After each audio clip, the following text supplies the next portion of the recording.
One. And we are back.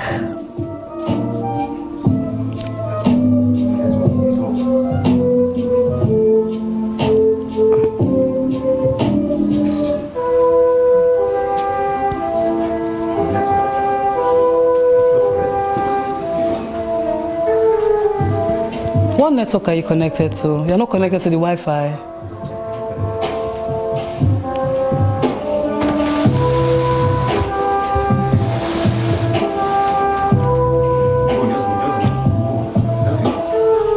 Radio Star.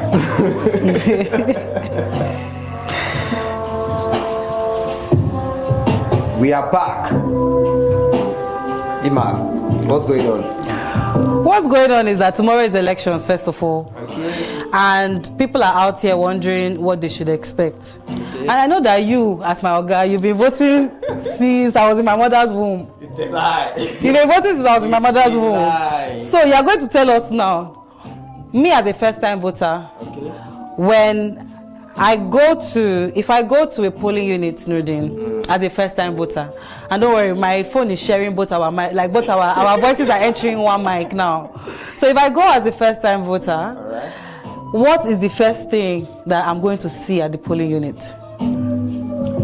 The first thing you are going to see at the polling unit depends on the time you get there. Mm-hmm. So if you get there quite early and you happen to be one of the first set of people, or the first person at the polling unit, you probably not see anything. But you know, on a more serious note, as a first-time voter, I would advise that you go very early to your polling unit, because elections can be chaotic, and if you get there late, you might be discouraged, especially if your polling unit is one of those that is, you know, highly populated. Although INEC has done, you know, they've tried their best to try and depopulate some polling units. By what, creating many in the same area? And creating, you know, other alternatives in the same area. But, you know, there will still be high population in certain polling units. Anyway, if you get to your polling units, make sure you go with your permanent voter's card. That's the most important thing you need after your shoes and shirts, like the previous speaker said. So you would, if you don't meet the electoral officers on ground, just be sure that you are, first of all, confirm before tomorrow that you will be going to the right polling unit. Once you are sure you are in the right polling unit, wait for the electoral officers to arrive. When they arrive, wait for them to set up their stall. They will paste a form on the wall where your name and picture will be displayed, and that of every other registered voter in that particular polling unit. Mm-hmm. So you want to do a quick check and confirm if your picture is there. So that's your first confirmation that you are in the right polling unit. Then you wait for the INEC official to set up, and after setting up, they would give you instructions as to how the proceedings would go. Listen to them, because they are the one in charge of the election on that day, and they give out the instructions, and you are meant to follow those instructions. So they will ask every, you know, present registered voter to form a queue, join the queue, and then wait for them to start. So I think the first thing that would happen is that they would verify your permanent voter's card, and this they will do with the help of BVAS, that's a bimodal voters accreditation system device. The BVAS device, you know, the BVAS has replaced the permanent voter's card that we used before.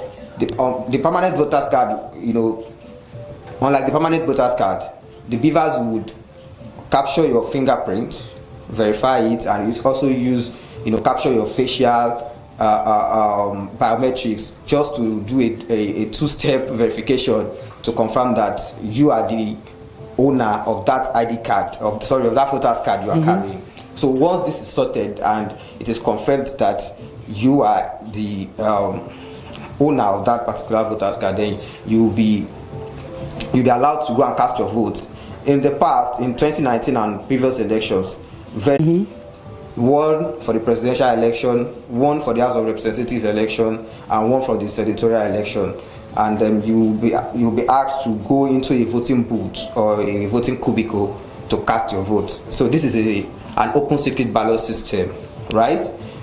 You own nobody any right. INEC has even, you know, I think there's a law that bans you from revealing the party you'll be voting for on election day. So that is why the cubicle is kind of secluded, just to make sure that you are the only one, your eyes are the only one that could, you know, view whatever party you are voting for. So you thumbprint, there'll be an ink pad.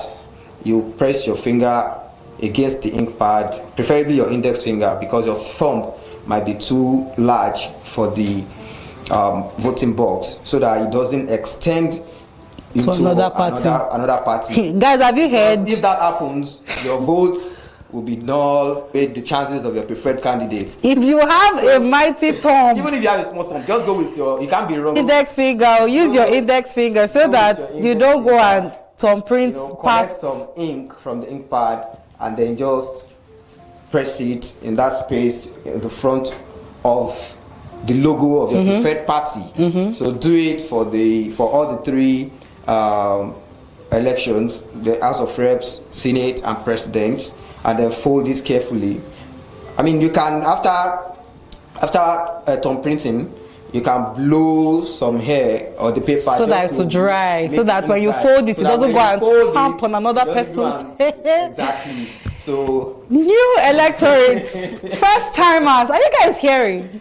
So fold it carefully and drop it into the ballot box. Okay. And that is where your civic responsibility ends as far as voting is concerned. So if you want to go the extra mile of watching and preventing your votes to make sure that it counts, you can then stay back a reasonable distance from. INEC gives a specific I think 300 meters. Yeah, 300 meters. So you can stay 300 so you have to meters stay 300 meters away from the ballot watch box. From that distance, whatever that is going on, so that at the end of the day, your votes don't, get mixed up with another candidate.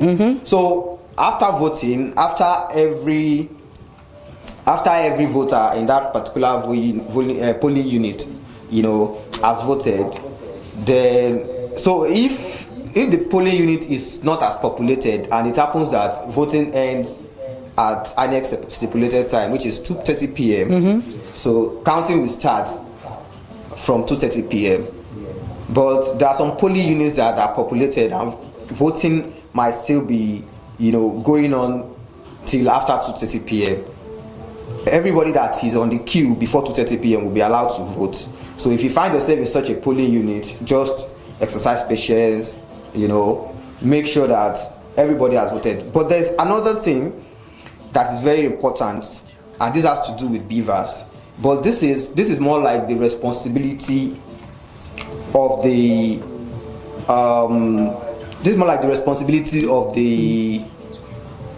polling unit agent on the day. Remember the incident that happened in Osun State, where the number of accredited voters is less than the number of actual voters. So when there is overvoting, there is tendency that INEC would have to cancel the election in that particular polling unit. So for that not to happen, the agents, and I don't know if INEC empowered the voters to also be the arbiter in this case, just to make sure that the number of accredited voters on the beavers device, does not, or is not, is not less than the number of actual voters at the end of the day. Because when that happens, the election, all the votes in that polling unit. But that's not something that is an electorate responsibility, no? So it's pretty much the responsibility of the agents of the parties. So, but again, how would you be able to know that? Because it's only when voting has been concluded that you can then say, oh, there is overvoting. Anyways, so after voting, after the end of voting, right, they'll first of all do sorting. Sorting is picking out each ballot paper from each box. There'll be 3 boxes, actually. 1 box for the presidential election, one box for the senatorial election, and the other box for the House of Representatives election. So political parties have their agent present, so they would be the one to collect the ballot papers on behalf of their party. So INEC will sort it and give the votes to each party agent accordingly, and then after that there will be counting. So party A's votes will be counted for House of Reps, party B's votes will be counted for House of Rep, C, D, and E, and then the same process will also apply to senatorial and presidential elections. So that is when they can then declare that in this particular polling unit, this candidate records, this party records a certain number of votes, and then that will be recorded on INEC, I think from EC8 if I'm correct. Then that form, the BVAS machine would then take a picture of that form, of that result form right there. I'll upload it to IREV. IREV is INEC's is election viewing platform, IVED, I think. INEC election viewing platform. I hope I'm not mixing it up. Anyways, it will upload it to INEC server. I think I'm safe like that. It's uploaded to INEC server. So that's the sort of the new one of the new innovations that have come into our election. That's basically the electronic transmission. That's basically the electronic transmission of results. So BVAS would capture it, make sure that BVAS captures the result sheet and upload it. Electorate can also use their picture to take use their phones rather to take the picture of that result form. Okay, so electorate will also have access to this sheet. Yeah, everything is done in the open. So basically, after casting my votes, let's say I get to a polling unit and they said it starts at 8:30.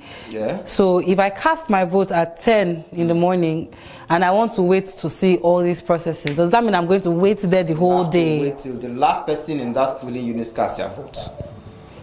So the later the better. So if you are so lucky you find yourself in a polling unit that is highly populated, you have to wait all the way.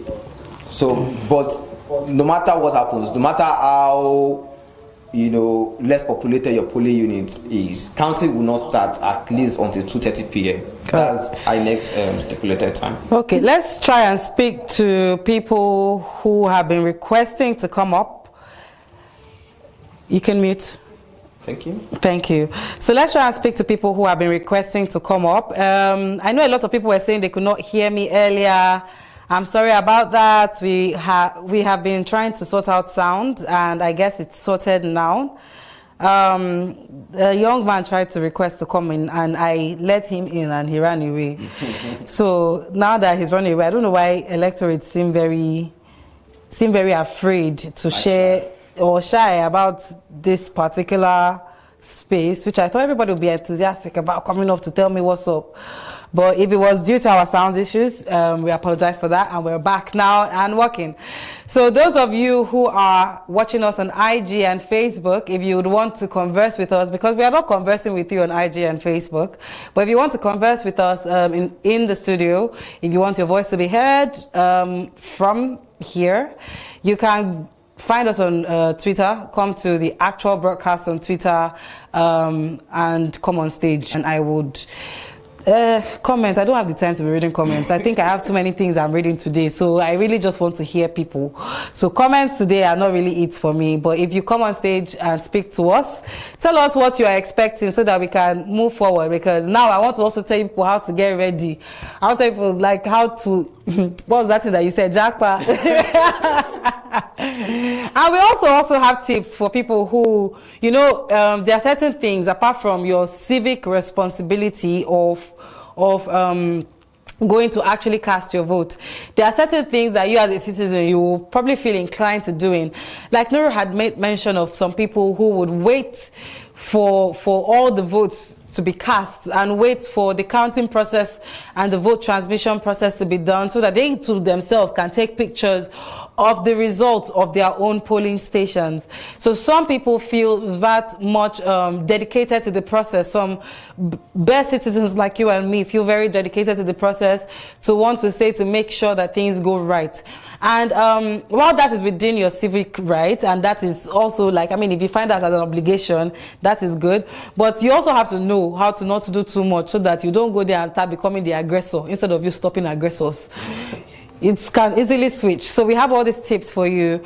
We have a lot of things to tell you about that. But before we do that, we're going to go on another 2 minutes break just to make sure everything is all right.